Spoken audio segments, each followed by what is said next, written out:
I said, what's going on? Oh. Um, just been trying to figure out ways to uh, eliminate a really weird light leak issue I'm having with my Mamiya M645. Oh, God.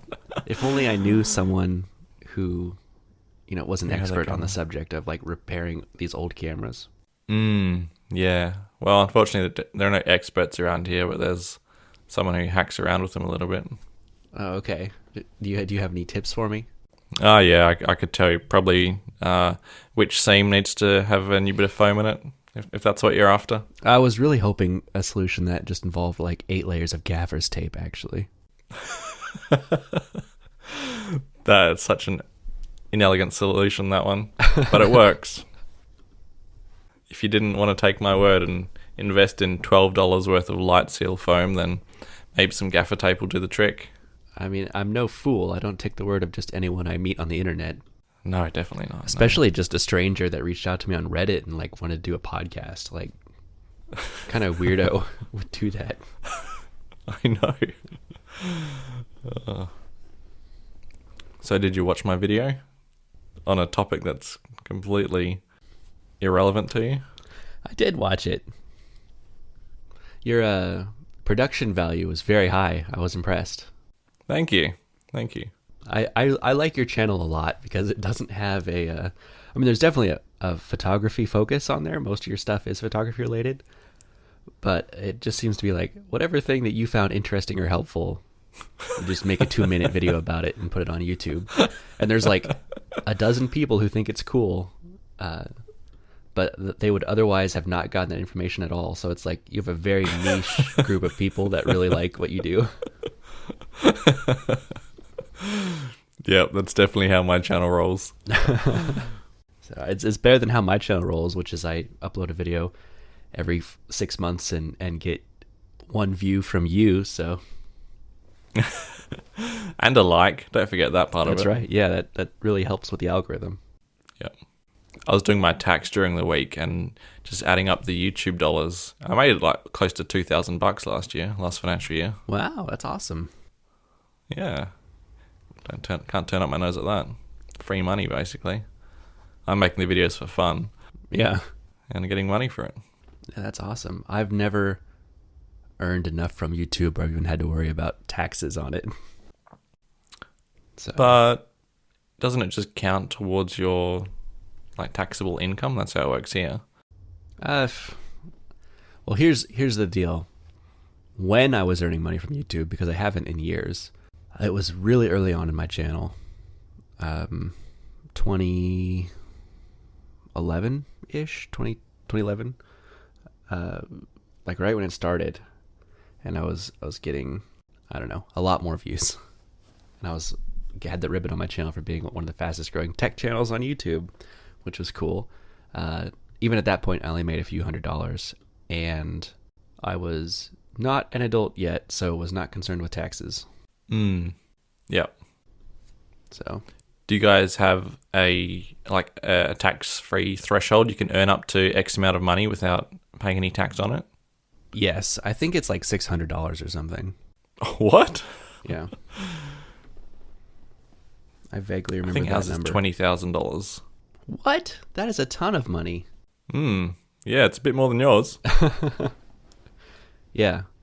That was something I had to worry about, like with summer jobs in high school. I usually didn't make enough to pass that threshold, so it wasn't an issue for me. But it was very close. That $600 was kind of an arbitrary sounding cutoff, but has to be somewhere. Yep.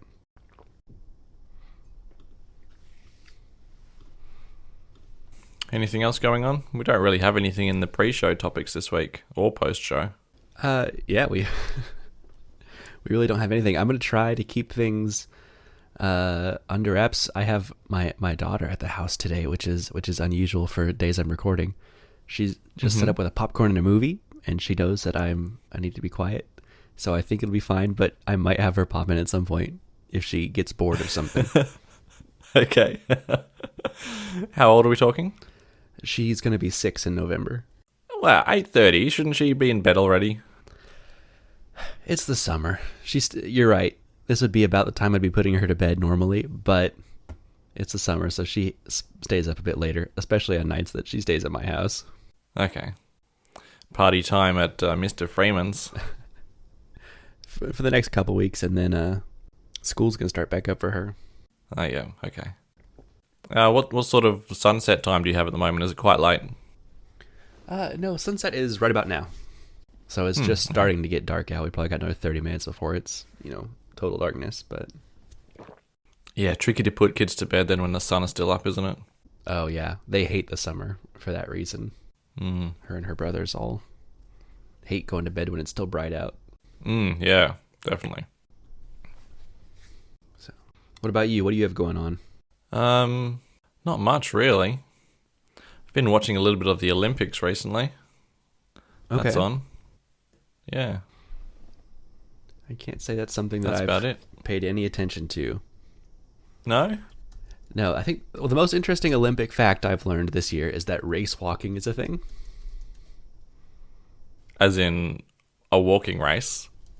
Of course that's a thing. Okay, I've never heard of it, and I wouldn't even have maybe not been able to picture what that means, but a race where one foot has to be on the ground at all times. Yeah, exactly. So, and they can go pretty dang fast for just walking. Yeah, pretty sure they can walk faster than I can run. Oh, for sure.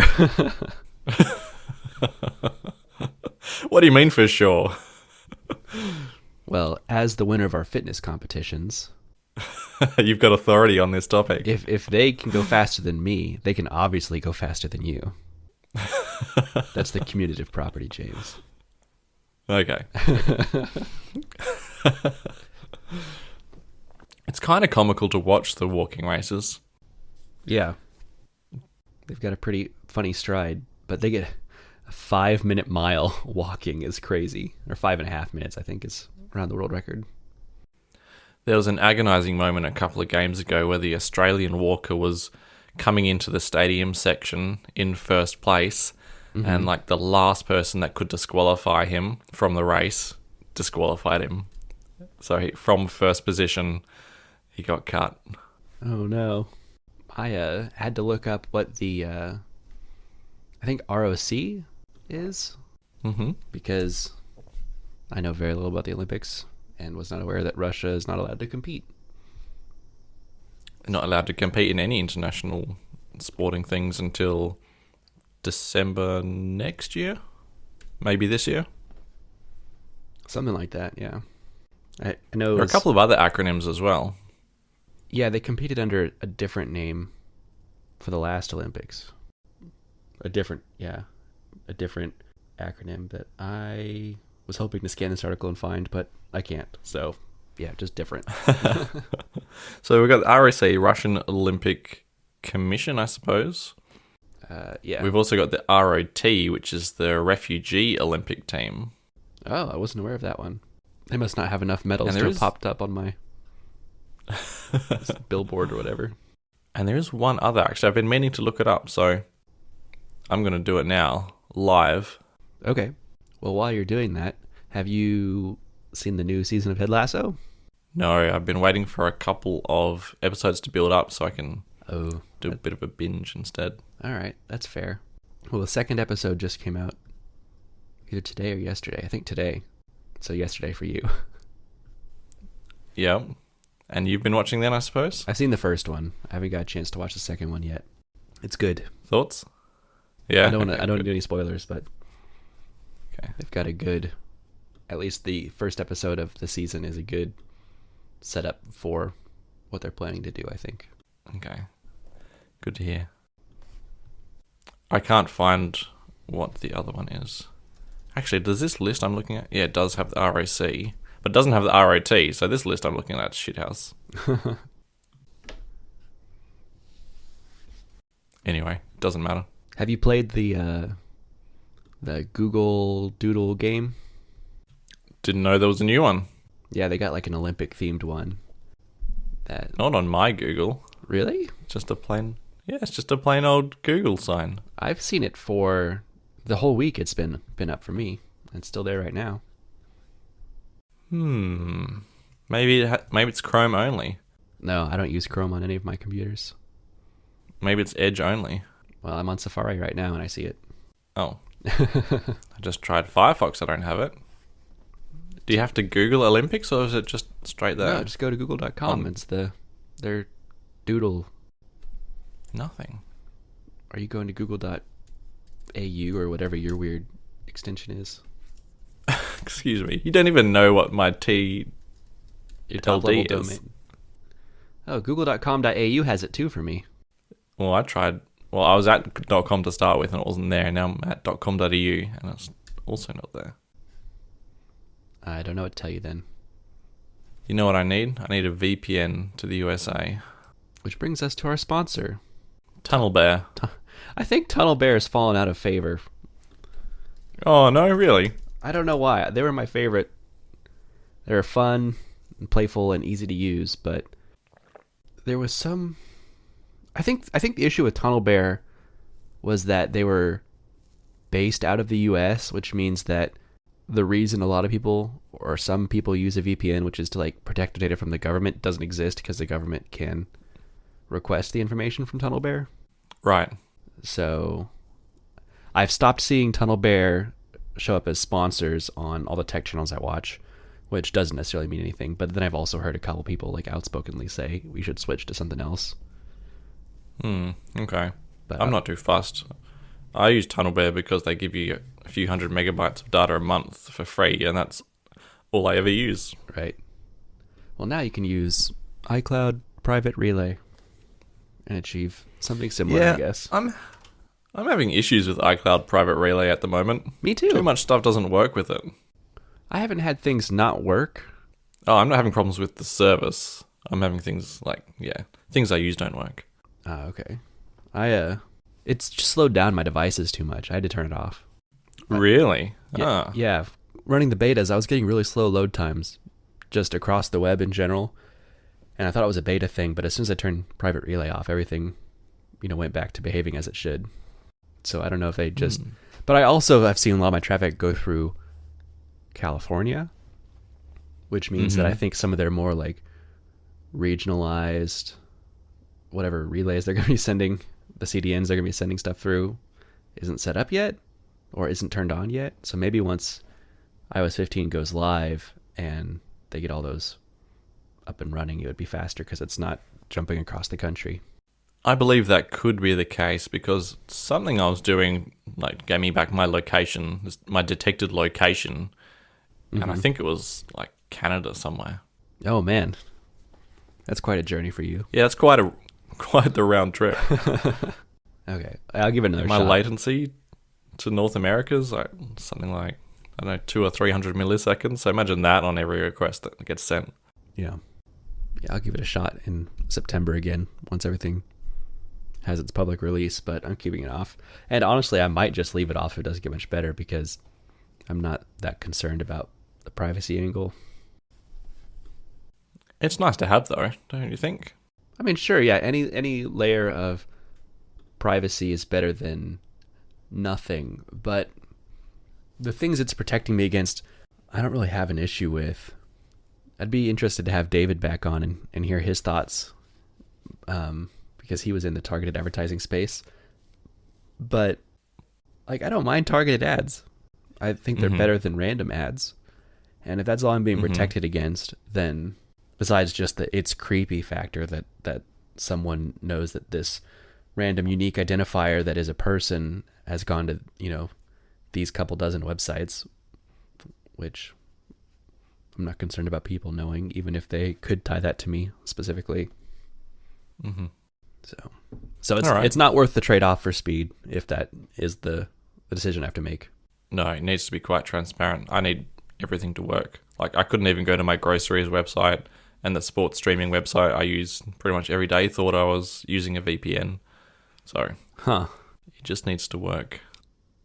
That would be cool if Apple could let you use Private Relay as a VPN and you could choose where you want to go through. for those few cases where you need access to content that's like region locked for some reason. But I doubt that's going to be a feature they allow. Yeah, I'd be skeptical of that. The setting for that is just in settings, Safari, tracking, or something like that. Is that right? No, it's under your iCloud account. Really? Okay. Yeah. And it's kind of flaky whether or not it shows up. It's gotten better in the latest couple betas. But before it like was wanting me to buy iCloud Plus, even though I was paying for the storage plan. But now it seems to have updated and it shows that I have iCloud Plus. So, because I looked for it in iCloud settings, didn't find it, probably didn't look hard enough. So I looked in Safari and there's a setting in there called something, maybe transparency. I really should. I've not learnt 90 shows in to always have my phone with me to look up stuff when I'm recording. But there are like 3 options, and one is hide IP and something, and one is just hide something, and then one is off. Hide IP address has trackers and websites, trackers only, and off. Right. So I thought by changing it off away from trackers and websites, I was turning off iCloud Private Relay because that fixed all the issues for me. Oh, no, that's a separate issue. Hiding your IP address is a separate feature. Okay. So maybe I am using iCloud Private Relay still, but I'm not hiding my IP address? How is that even possible? I don't fully know how the hide my IP address feature works, but if it's just like generating a new IP address occasionally, then yeah, I don't know. Because it is hiding your IP address just through Private Relay instead of this. I don't know. I don't have any idea how those two things are related. It seems redundant. Yeah, it does a bit. It did fix my problems though. I'll have to do a bit more research before the next show. Try and get to the bottom of it. All right. Good morning. Good morning. Good morning. Good morning. Good morning. Good morning. Oh yeah, I was never going to win this. So 9to5Mac had an exclusive last week that Apple is testing a new external display with a dedicated A13 chip and neural engine, which is listed there separately, which kind of follows up from similar rumours back when the Thunderbolt displays were first cancelled. Because there were all sorts of rumours back then about Apple releasing a display with smarts built in or a GPU. I think it was the GPU was the rumour back then. Right. So the rumours popped up once again. 9to5 haven't like copied this report from some dodgy Apple Insider report. Ragging on Apple Insider again for no apparent reason. But this is information that they've discovered themselves. And I don't know, 9to5Mac's got a pretty good track record and a fairly high standard for journalism, so I tend to believe them a little bit more than something out of, say, our 5th topic today, which is what's that one from? Oh, it's coming from like what is it, the Daily Mail? The Daily Mail. Yeah. Yeah. Yeah. Yeah. So, what do you think they could put? What do you think they will use? What do you think a smart display, a Pro display maybe, will do with an Apple Silicon chip inside it? I've got a bunch of ideas, but none of them really add up to like, this is going to be it. So have you got any thoughts? I mean, it sounds very Apple-like, where, I mean, displays are so high resolution now. It's a big drain on a GPU, especially like on a laptop, to be driving these 6K displays. So if all the GPU power necessary to drive the display is in the display itself, you're not taking so much from your device's GPU itself to run the display. It can do more compute-related tasks. And in a lot of cases, probably you'd still gain something from the external GPU you've then plugged in as well. This could be a future backwards compatibility measure where plugging an Intel Mac into these potential future displays gains you some of those Apple Silicon features you otherwise wouldn't have had access to. And then my first thought when putting this chip in the display is that if you have this chip in the external display, then the external display could have like a Face ID camera in it, and all that could be stored on the secure enclave on that chip in the display itself. Okay. Lots of ideas there. Yeah. Yeah, lots of possibilities. So, in reverse order then, the Face ID part of it, I don't think they would need an A13 to put Face ID in a display. It seems like a lot of overkill. Wouldn't you just need the... What's in the like the newer MacBook Pros, the Intel ones? Oh, the T2 like chip? The T, yeah, that's right. So something like an A13 to just do Face ID and maybe True Tone as well. It really seems like a fair bit of overkill just for those small tasks. Yeah. What was the middle one that you mentioned? Backwards compatibility with Intel Macs. Yeah, that doesn't seem really Apple-y. Like, do they really care that much? I know we're going to talk about in a little bit the 2022 Mac Pro, which is still supposedly going to use Intel chips. Mm-hmm. But I don't know if they really care strongly about like releasing a whole line of displays just to like give features to to Intel computers. It seems a little bit too niche of a use case for them to really bother with it. Although these models are probably going to be pretty niche already. Yeah, these are rumored to be replacing the Pro Display XDR, not like a consumer level display. So yeah. And then the first one to give GPU performance. Now, at first I wasn't really on board with that theory because I thought, how much is an A13 really going to provide for, say a computer with an M2 chip in it next year? Mm-hmm. Surely you'd get better performance just from the graphics on the M2.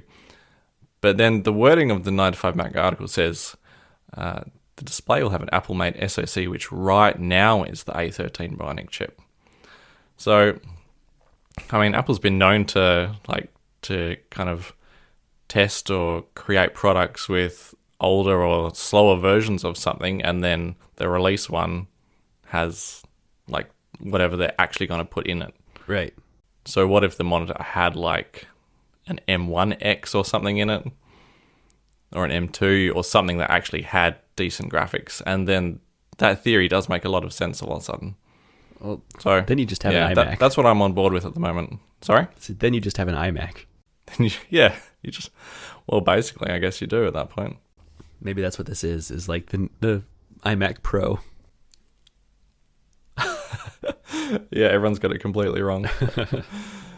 No, it might be just like the graphics component of the M1 or the M2, M1X, M2. Sure.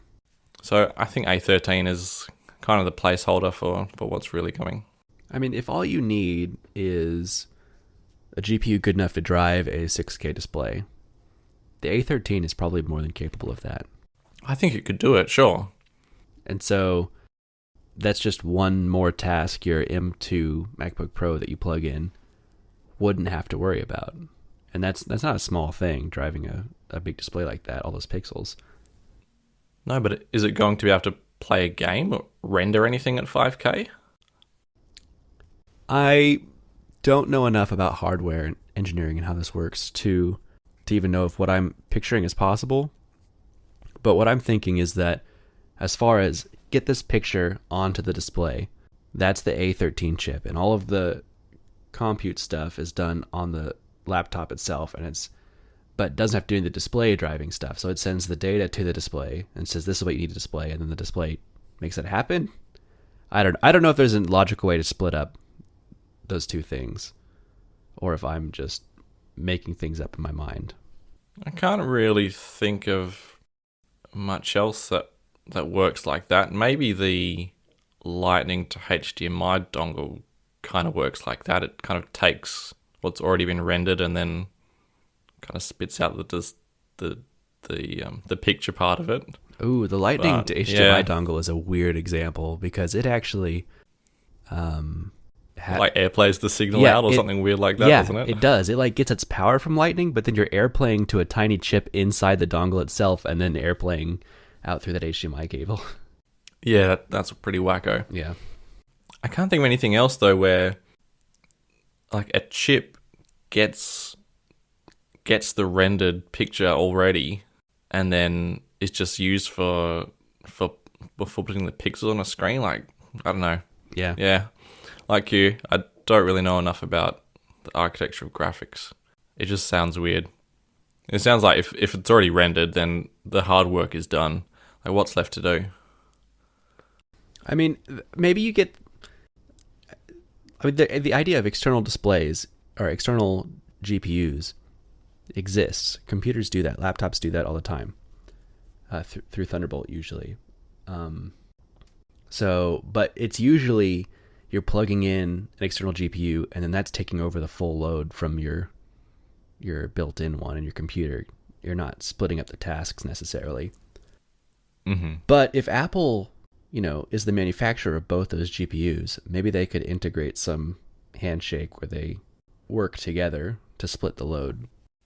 Yeah, that's certainly technically possible because people are using GPUs in parallel for all sorts of things. Sure. Yeah. I don't know. Or they could just have the manufacturing process down really cheap for the A13 now, and that's that's going to be the easiest chip for them to make in bulk to add, their Face ID securely to external displays or something. Mm-hmm. Yeah. Yep. They've just got buckets full of those chips, just like... Yeah. The cleaners kind of tucked them away in the cupboard now because I was just getting in the way when he was trying to mop the floor. Right. But they're still there. There are a couple of other theories on the Reddit thread about it providing AirPlay for the screen when no computer was plugged into it. Sure. Yeah, that could be possible. Just another little niche use case there, I think. Mm-hmm. Or actually turning it into a full-blown Apple TV monitor. Yeah, that would be fine too. Why not? What if... And it's a services company. Maybe it's a TV Plus chip. That's all it does. What if this display is a lot smaller than we're imagining, and it's actually like a 7-inch display, and this is the new HomePod with a screen? Wow, okay. That's out of left field. Yeah. But the A13 would be more than powerful enough for something like that, especially since the HomePod's running off of an Apple Watch chip now. That's right, yeah.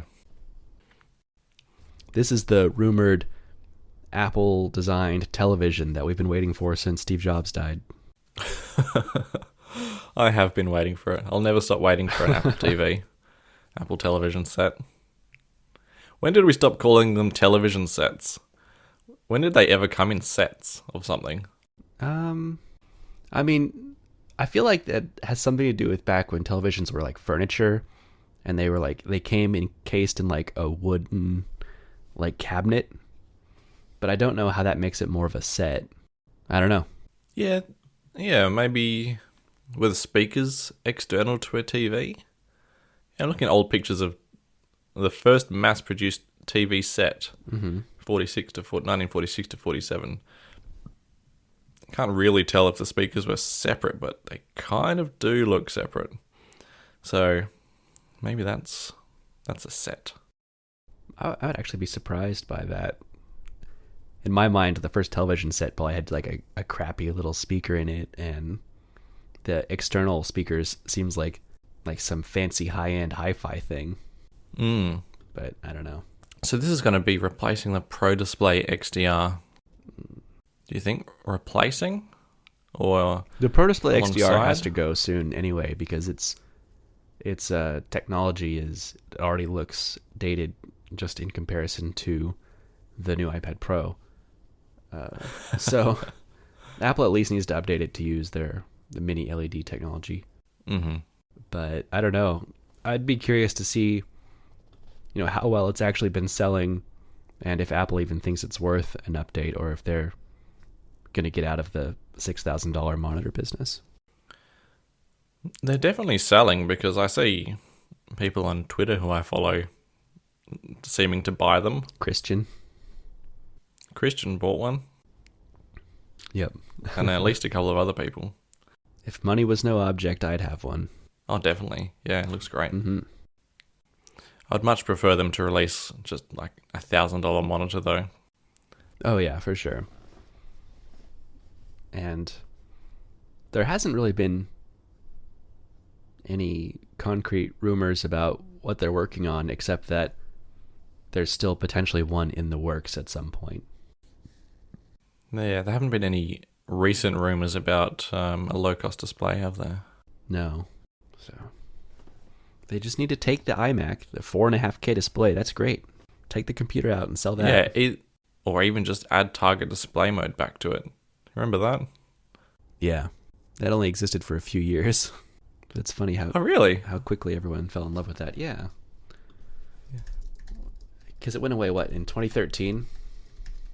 Yeah. I don't think any of the slim iMacs ever had it, did they? The slim ones Only did. the fat ones. Right? Because Oh, they did? the original slim ones were 1080p. It wasn't until they went to 5K. Ah, at that point, Yeah. right. It only existed That's a more logical point. from 2009 to 2014. So it had a 5-year life. Yeah, I don't think there's necessarily any limitation now. There was some weird ways they had to handle displaying 5K, where they had to like split the video stream in half or something. So it made target display mode, if not impossible, just very complicated to implement. But now that it's, their technology end to end in these iMacs, it seems feasible that they could do that again. But maybe they're thinking AirPlay is going to replace that. Actually, that's another little thought of a little seed of an idea that I had when I read this. Maybe it's introducing some way of using an external monitor with an iPad or even a MacBook, I guess, without cables. What if you could just put your iPad down in front of your monitor and they automatically hooked up? So it would be using, I guess, it would be using AirPlay in the background, surely. Uh-huh. They would need to they need to have like AirPlay 3 come out or something. Because AirPlay 2 is, I think the latency is not bad. I think it's usable, but the resolution drops on those new iMacs when you're AirPlaying to them, so you don't get the full 4.5K. But I guess if it was some kind of like sidecar technology, sidecar looks really good on the iPads. So then you get that working in the opposite direction. Maybe that could be a possibility. Yeah. Although you'd think the iPad would already have enough guts to do that without the monitor needing a chip as well. It just needs something to process the signal it's receiving. Yeah. So, I don't know. But yeah, it definitely sounds like I said, something that Apple proposed. Anything that gets rid of a wire, That's right, yeah. At all costs.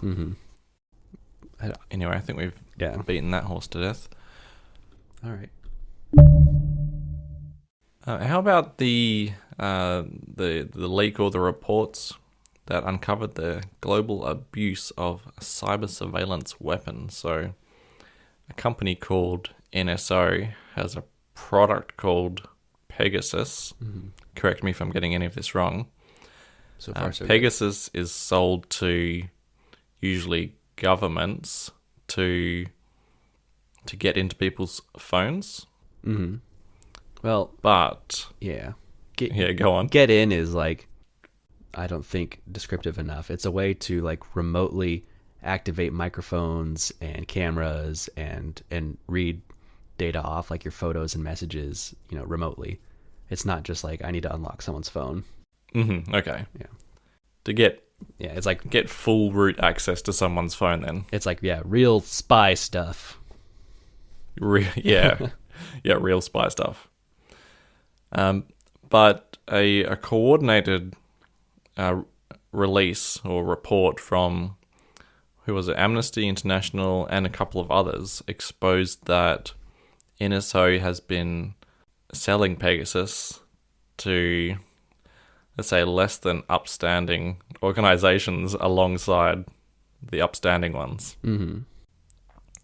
And that journalists and activists and basically whoever someone wanted to target across the globe have been exposed to this. And the exploit that's kind of been leading these reports is a zero-click iMessage export. So you could simply send an iMessage to someone, and without them doing anything, their phone would then be infiltrated by Pegasus. Right. Which really, like, there's a lot of information here. It's hard to like really even wrap my head around the full scope of what this is implying. But it's not really something that, I mean, this is something that everyone knew is possible. And at least I never had a doubt in my mind that the government has ways to access your phone and spy on you if they wanted to. But at least in the US, our government and Apple have publicly fought over access to phones before. And this is probably one of my most conspiracy theorist takes that I hold as regards to anything. But like the issue with the FBI in 2015, when they wanted Apple to add a backdoor to iPhones because they need to unlock at least an alleged terrorist's phone, and Apple publicly refused. It was a big deal. I felt like at the time, and I still to this day feel like that was like mostly for show, because I'd never had a doubt that the government had the ability to get into the phone if they wanted to, and the existence of things like this, proves that. Maybe the FBI didn't, and the NSA did. Maybe. I don't know enough about my own government to know if they work together or not. I would have assumed they do, but maybe they don't. Part of NSO's denial of this, of the whole report, was that it's technically impossible for Pegasus to work on iPhones in the United States, which was interesting. I couldn't piece together why that might be. What makes a USA iPhone any different? I mean, Apple does make changes to iPhones in different markets. And something like the Algerian government won't let us sell iPhones there unless we have some kind of backdoor in it seems like an extreme case. But maybe there is some like higher level of security that US iPhones have because the government can't force Apple to put in a backdoor. But I don't know. It's against any of the morals that Apple publicly holds, but they've done some shady things in the past to get iPhones in China, so I wouldn't put it past them necessarily. And something like an iMessage exploit's not really something you turn on and off. Right. And supposedly even the exploits have now been fixed in, what was it, 14.7.1 that's come out recently? Yeah. Someone shared it on the Reddit thread. Oh, great. You fuck your diploma shared this patch note from iOS 15 that says performance fixes and backdoors, and then it lists a couple bugs are disabled due to some smartass NGO kids. We inform all surveillance warlords, all other backdoors ranging are still business. Enjoy and sorry for inconvenience. I don't know what this is actually. He just made that up. Okay. Okay. Because someone asked, is that a quote from something? And then he links to the beta, yeah. The beta for release notes, but none of that text is in there. Yep, I'm scanning it now. Let's see if that's the case. That's what I get for trusting people. That's right. Well, trusting people called fuck your diploma. Sorry, Mrs. Freeman. Our one listener. All right. The one who I always get told about when I swear. All right. Fair enough. So I don't know.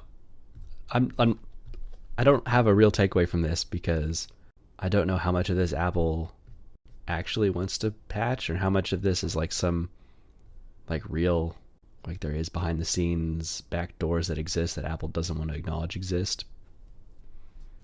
But well, this report is following a trend that I've been noticing about how insecure iOS is in general.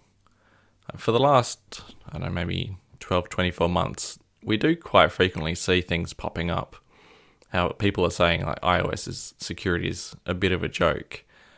And then there's one particular company, I can't remember their name now, who buys exploits for operating systems, and they've publicly said, like, we've got too many iOS exploits now. We're not buying any more. Thank you.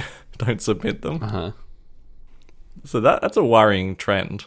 If this OS that we and millions and millions of people are using all the time is basically Swiss cheese when it comes to security.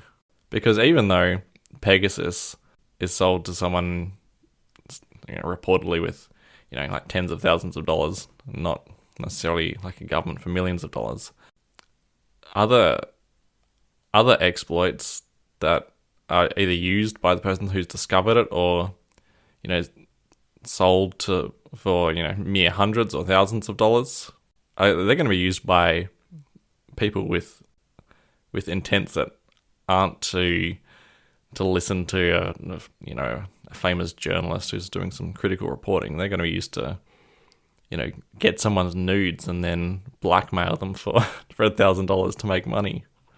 Well, yeah, that wouldn't be the first time that's happened with Apple's technology. Does it worry you? Do you think there is a trend? I think that I think the problem is the way that Apple markets themselves, because all computers have vulnerabilities. So that's not new news to me. But Apple markets themselves as if they don't. And I think they put in more effort than any other OS provider, especially mobile OSs, to limit tracking and security vulnerabilities, but that doesn't mean they don't have them. And I think they focus on things like, we won't let Facebook track you, right? And that's a big marketing point, which is great. I hate Facebook, so stop them. But we won't let the government track you is not what they advertise, but I think that's what a lot of people get out of it. So yeah, vulnerabilities exist. I'm not concerned that they exist. Just like I'm not concerned about using Windows every day for work. I'm sure that a competent hacker could get into my computer and steal all my nudes, but I'm protected by the rule of large numbers, that I am just a small, insignificant person of no interest, so I'm safe for that reason. Until you're not. But you said something there that I wanted to bring up. You said your computer would be vulnerable or something like that. I don't get that sense from macOS that it's a Swiss cheese of security holes. I feel very secure using macOS, but iOS seems to be something different. I feel more secure on macOS than I do on Windows, the same way I feel more secure on iOS than I do on Android. macOS has the benefit of being less popular. A lot more people use iOS devices than use macOS devices, so there's less of a market for attacking macOS. That's the reason macOS has been so safe its entire life. It's not because Apple designs a really secure operating system, which they do try to do, but it's mostly because less people have used it, so less malicious people have been targeting it because they're trying to go after the largest group of people. And iOS doesn't have that same extra layer of security because I think it's got a 50-50 split right now in the US between iOS and Android. So yeah, you don't have that benefit of people just trying to attack the largest number of people won't bother with your operating system. And do you also think Android is more less secure than iOS? I would have probably put it the other way around. Really? Yeah. I guess this is even me conflating security with privacy. I mean, Android definitely has your less concern for your privacy, but that's not security. Android has the potential to be more secure. I believe it's still open source. It is. Okay. It's still open source, so that at least leverages a larger community to potentially address vulnerabilities quicker. Google is definitely a more competent software company than Apple. So I suppose that it has the potential to be more secure, but I've always felt iOS was more secure due to the way they sandbox applications. But I guess that's still, I'm thinking of security from smaller scale things and not, the government. Yeah, it's a bit of a tricky line to draw. We're just trying to guess, really. But I think the reality is that if someone had enough money, then either operating system would be trivial to get access to whatever they wanted. Yep. Enough money, enough resources, enough smart people on their team. Yeah. The products exist to get access to whatever someone could want on both Android and iOS, and you're protected just by the fact that no one cares what James in Perth thinks about, the Turkey government for now. Don't write anything too extreme or you might be targeted. The Turkey government. Yeah. Turkish government. What's the demonym for that? Yeah, there we go. So, I guess... iPad Mini 6 rumors. Oh, sorry. Did you have more? I was just going to throw in, I think you're protected because you're also not related to any higher ups in government, because it seemed like there was one account of someone spying on their family members using this technology as well. Amazing. Yeah. I don't know. My Twitter account is followed by the ex-Prime Minister of Australia, so... Really? I've kind of got links to people in high places. Apparently. How'd you pull that off? He just follows everyone that follows him. Oh. Okay.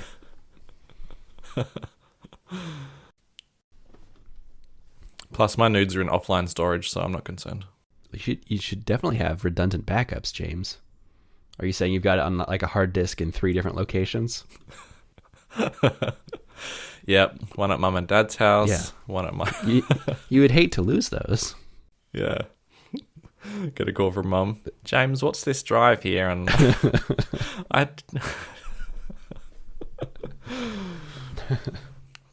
God. iPad Mini 6 rumors. Features an 8.3-inch display with no home button and narrower bezels. The writing has been on the wall for the iPad Mini for a long time. We've been waiting for it to get rid of the bezels, or reduce the bezels, and get rid of that Touch ID home button. Because it's the old school design. iPad Mini had 2 paths forward. It's either going to get an update with the new design language, or it was going to go away.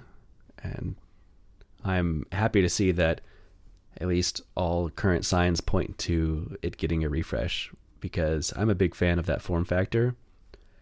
And if this comes out, I think this will be a day one purchase for me. It would look amazing. 8.3-inch display. I mean, almost edge to edge. The iPad Mini always had smaller bezels than the other iPads, so I imagine they're going to be quite small. They're probably going to put the Touch ID sensor in the power button, I would imagine, more than... I think, yeah, I'd guess they'd do that over putting in Face ID, but you never know. I think if the iPad Air didn't get it, then the Mini won't. Incredibly hand-holdable. Mm-hmm. Chuck it in your bag. Go anywhere device. Cellular model still available. Yeah. Yeah, this could be a perfect lounging around home device, first of all. It could be enough for me to get a small iPhone, and that's my out and about device. And then all other cases, I just use my iPad Mini when I'm sitting at home.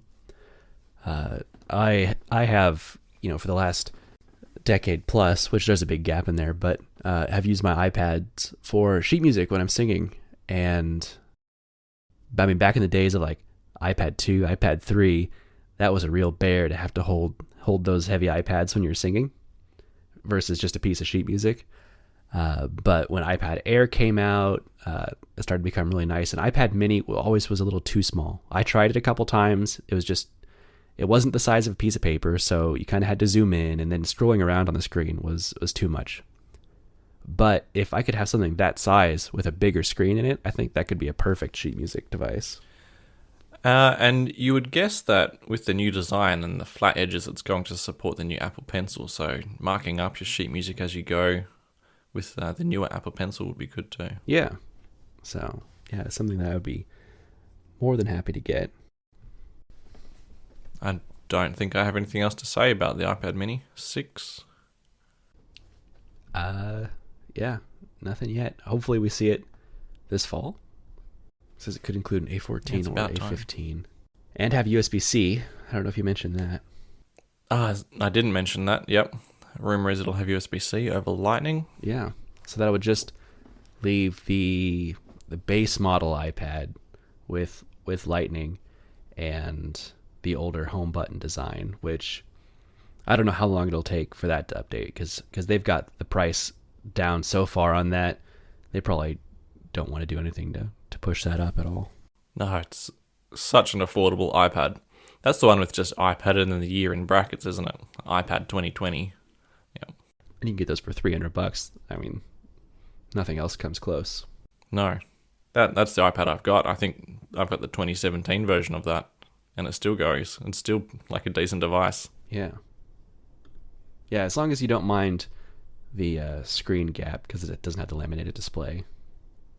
It's ugly, but yeah, you just have to try and push it out of your mind while you're using it. So it's crazy how much of a difference that like, is it a laminated screen makes to how it looks. Yeah, and it must have some significant cost associated with it for them to have.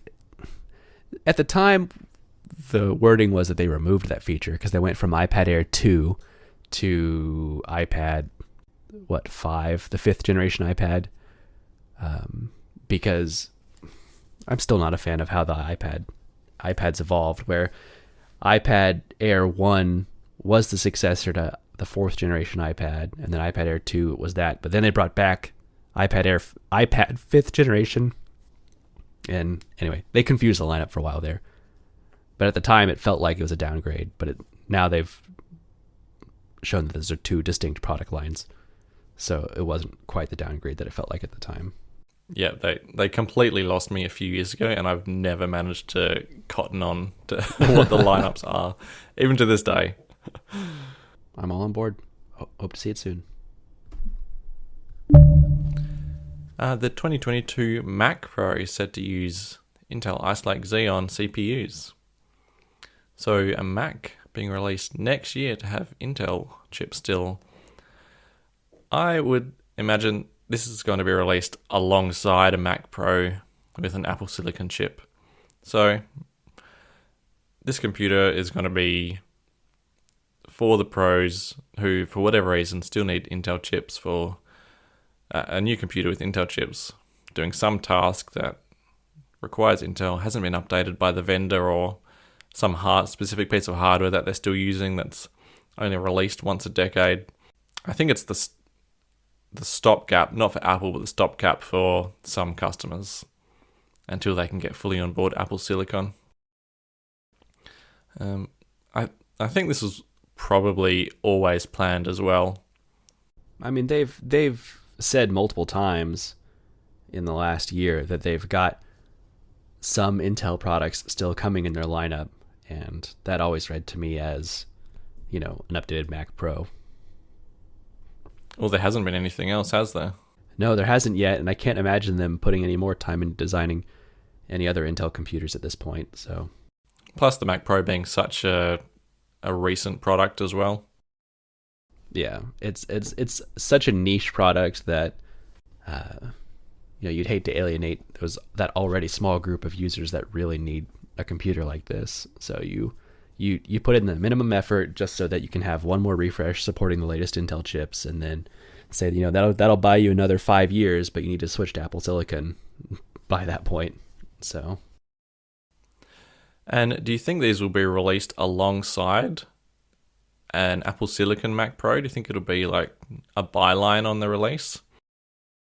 Maybe alongside, or maybe just a silent update. I believe there was a period, and I might be misremembering at this point, but I feel like when the Intel transition happened, there was an option still on Apple's website where if you knew the correct incantation to utter, you could get to a section where you could still order like a Power Mac if you absolutely needed Power PC for something.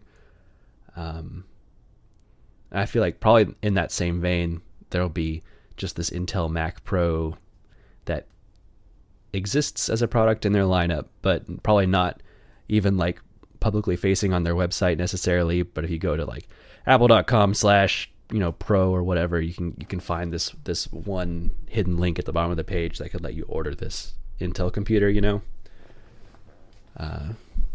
and for that reason, they might just want to put in the effort to get that, that latest chipset supported now, and that'll be it for them.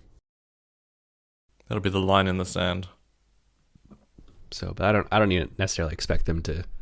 I don't expect them at all to say anything about it. I think it goes against everything they've been saying about Apple Silicon for them to even draw attention to the fact that there's an Intel refresh. It'll probably be there for the people that need it, but they won't say anything about it. And yet, I think we're probably going to still be talking about these Mac Pros in 10 years because people are going to be clutching to them. I don't. As if they'll never let go. I mean, no one's still using Power Macs. No, but people held on to like old Mac Pros, like pre-rubbish bin Mac Pros for quite a long time.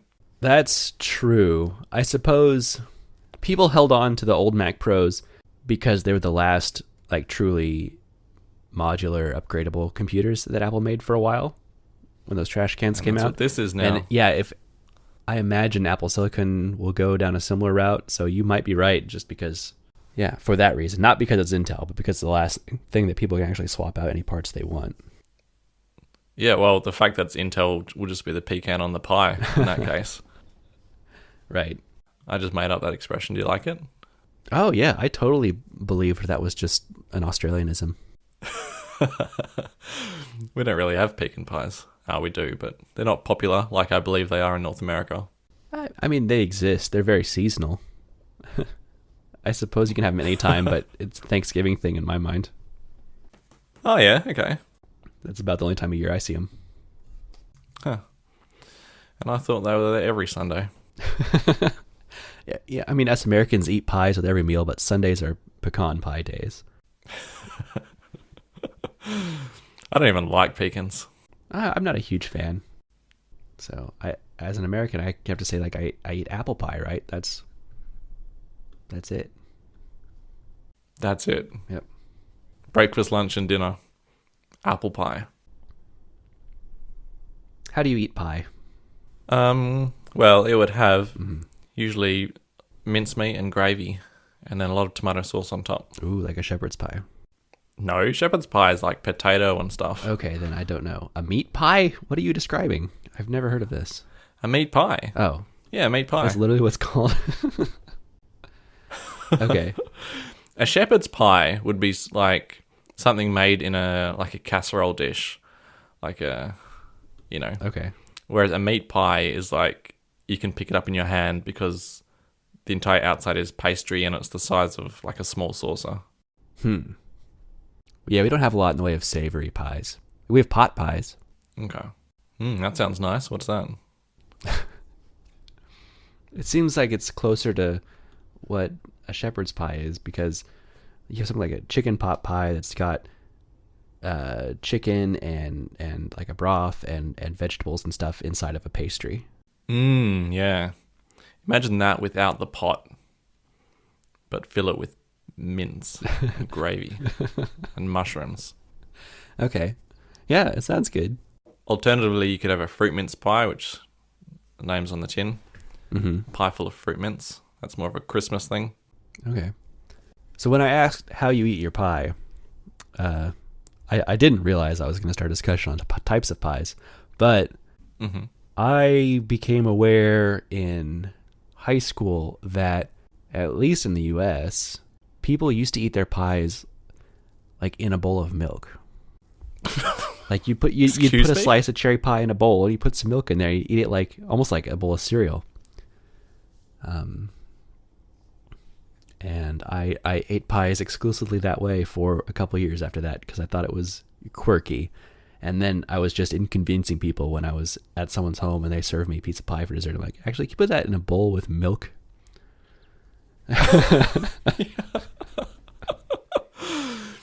You're mad. I've googled pie in milk, and there's no photos of a piece of pie in a bowl of milk. I gotta remember how this was done now, or where I saw this now. It was like an English class in high school. We were watching a movie, like a 60, 70-year-old movie. It was in black and white, and one of the people in this movie was eating pie in a bowl with milk. And maybe this isn't something that just like used to happen, and it was like done deliberately to show this character was weird, and I didn't pick up on that and just thought it was an old-timey thing.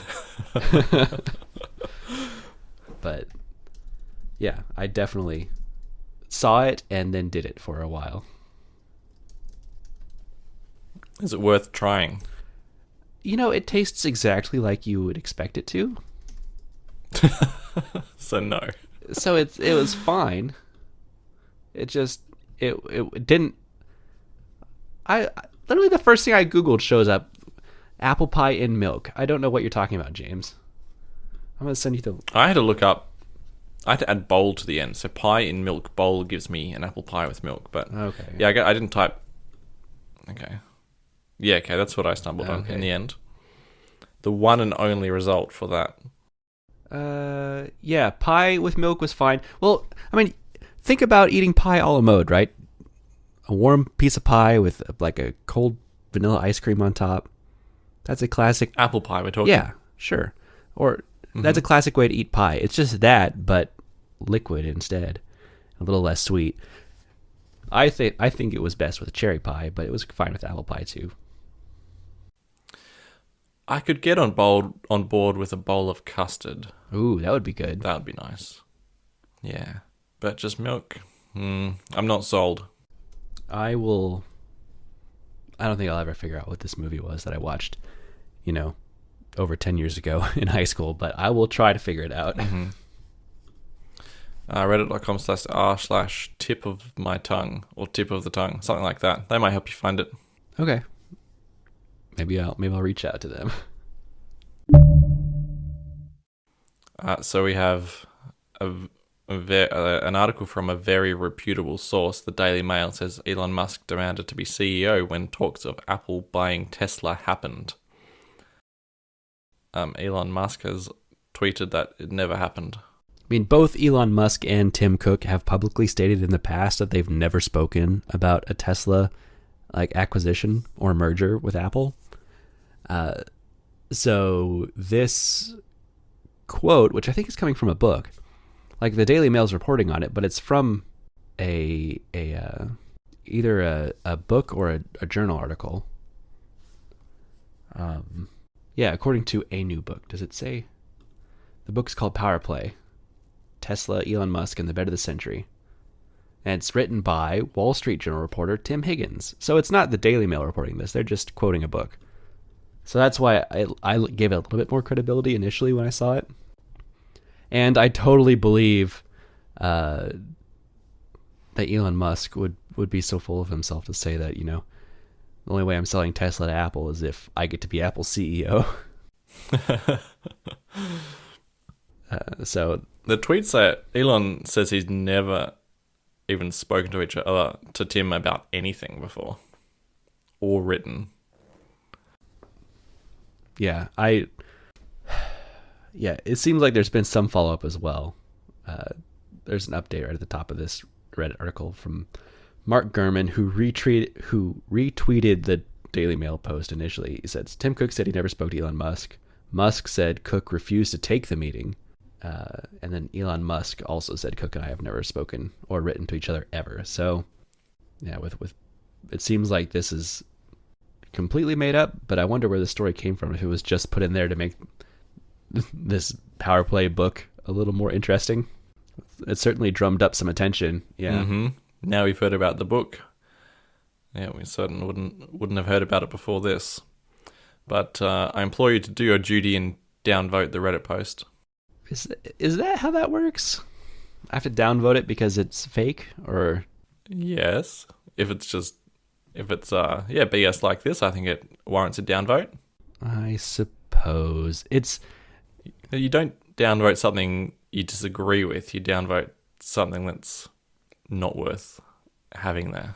I see. I downvote something if it's not relevant to the subreddit it's posted on. Now, a fake story that's going around the internet about Tim Cook is relevant to the Apple subreddit. Yeah, but it's kind of just a publicity stunt. Yeah, I suppose from that lens, if we're really going to say that, this is just, some kind of publicity stunt by the author, then sure. But I'd argue most things that Mark Gurman tweets are relevant to the Apple subreddit because he has such a strong track record with Apple stuff. So just the fact that Mark Gurman said something is in itself relevant. All right. Anyway, I thought the imaginary interaction at least sounded plausible and, if nothing else, funny. Yeah.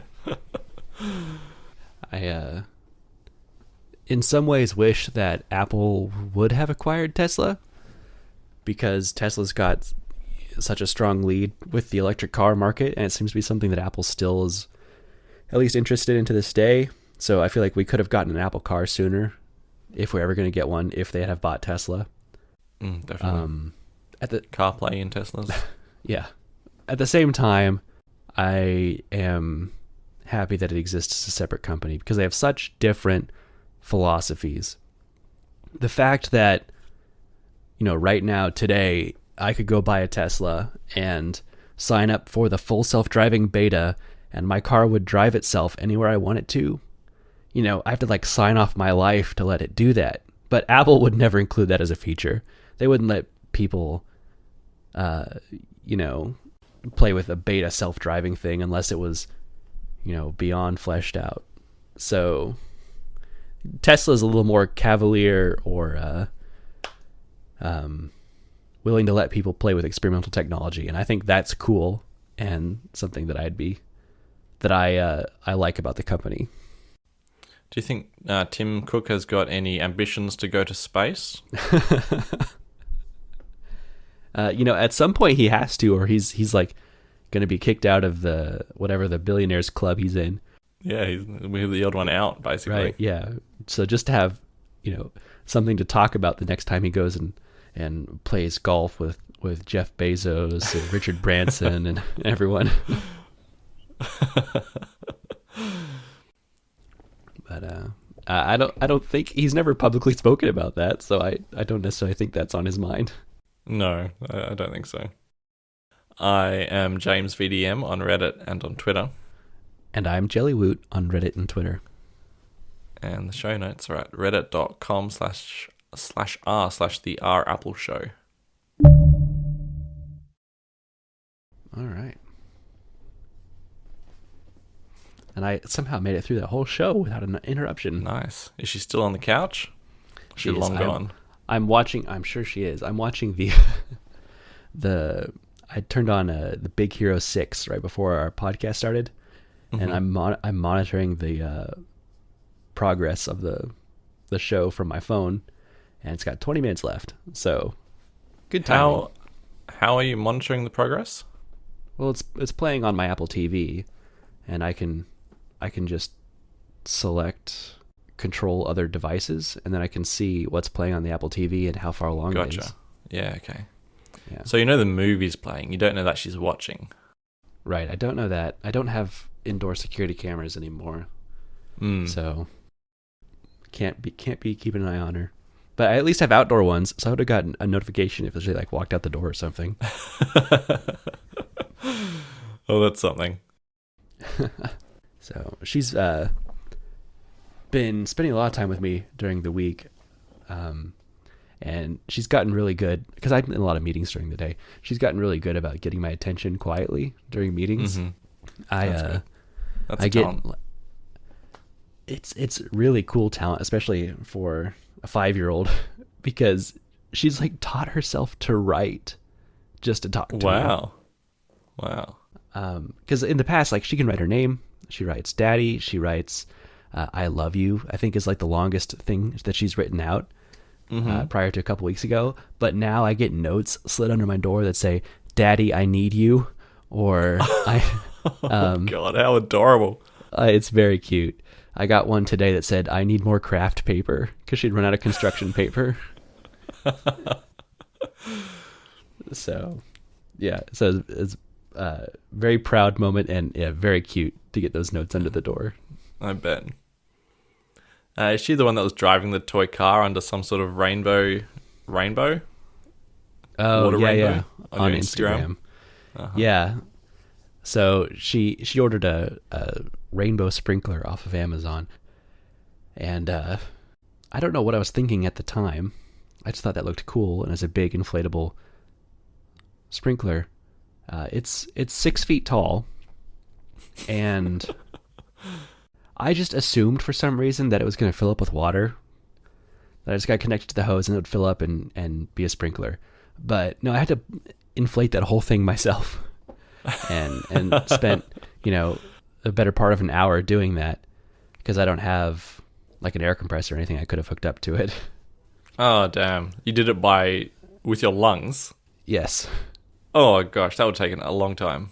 So, and I don't have a garage where I'm living now, so I don't have an easy place to keep that. So I have already had to deflate it once and reinflate it again, like for the next weekend. And I'm gonna have to figure out some better long-term solution for this. I'm gonna have to get a small air compressor or something. You can get an air mattress inflator for like $10-15 off Amazon. Just grab one of those. Yeah, that's what I need. Yep. So, well, your child sounds delightful. A little story from mine. Uh-huh.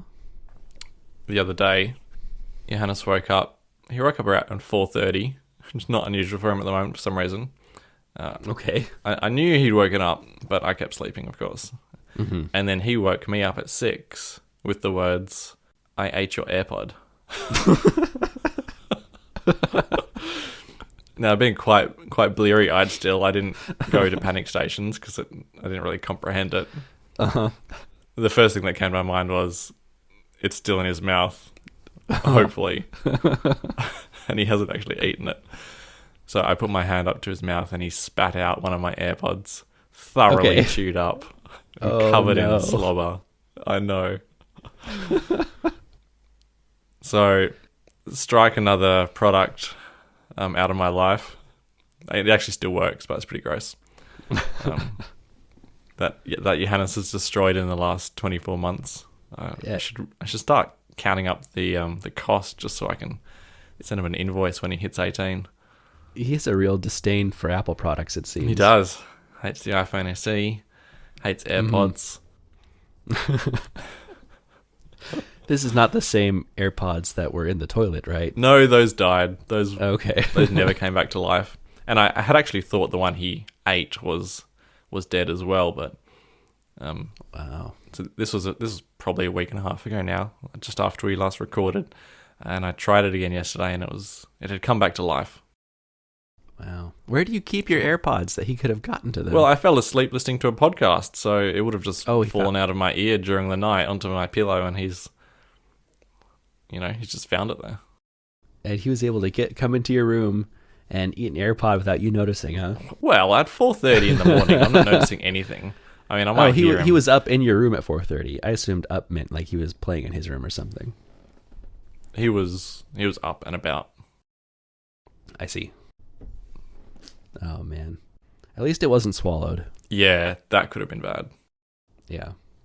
At least a bit more cause for concern. Speaking of children swallowing things, an article that didn't make it into our show, did you see that Apple specifically said not to use batteries with the bitterant on them in AirTags? Yeah, I saw that. Because the coating, the horrible tasting coating interferes with the conductivity wherever the AirTags making contact with the battery, right? Right. Which I'm not sure how that works. It seems like if they sell batteries with the bitterant on them, that they would still work as batteries, but it seems Apple's claiming that's not the case, and they actually don't conduct power. Yeah, I would have thought that the coating was conductive, yeah, it's a battery. Yeah, odd. It seems like their one saving grace to get past whatever these complaints they've been receiving in Australia was going to be these kind of batteries. And like, no, actually don't use those either. Yeah. We want them to be as swallowable as possible. Yep. The 2032 battery in the AirTag, though, is quite big.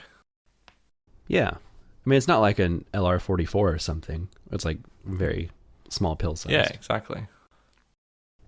So, yeah, I don't know. Your government has weird rules, James. Well, if you'd seen in the comments thread for that topic, there was a pediatric ENT who reported his experience with children swallowing button-celled batteries, and he didn't have anything good to say about it, that's for sure. He's seen some horrible deaths and multiple surgeries due to swallowing coin cell batteries, and yeah. All right, well, better safe than sorry, I suppose. Yeah, I'm not criticising my government over good policies like that. Yeah. All right. Well, I'm at the end of the movie, so I've probably got only a couple minutes until I'm going to get someone barging in here. That's all right. That's kind of good timing in the end. Yeah, great timing.